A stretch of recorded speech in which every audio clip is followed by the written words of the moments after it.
Радев е изключително прецизен човек. Той не говори случайни неща. Радев е човек, който изключително добре може да се адаптира. Той не се изказва неподготвен, той не излиза да говори празни приказки, той не се впуска в политически интриги и дребнотемия. Човекът се държи отговорно. Би следвало вие, ако не да аплодирате, то нищо да не кажете и дълбоко в съзнанието ви да се надявате, че Радев ще дойде, защото иначе вие сте обречени от много места, именно че Радев е проруски.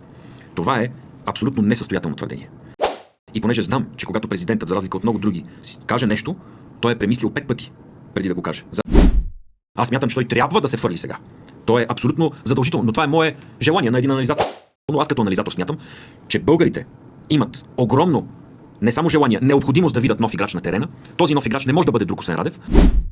Аз вярвам, че той ще направи правилен, силен ход, отговорен към обществото и към държавата ни ход. Ако той се яви на следващите парламентарни избори с формация, която той оглавява. Защото Румен Радев, повярвайте ми, може да предложи визия за България, която коренно да се различава от визията на Борисов, на Пеевски и на останалите. Дай Боже Радев да слезе на избори.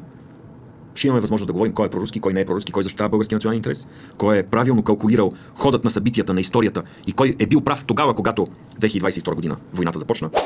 Президентът ще има грандиозен успех, не само от електорална гледна точка. Ще има още по-грандиозен успех, ако той успее да подреди така нещата, че той да управлява държавата.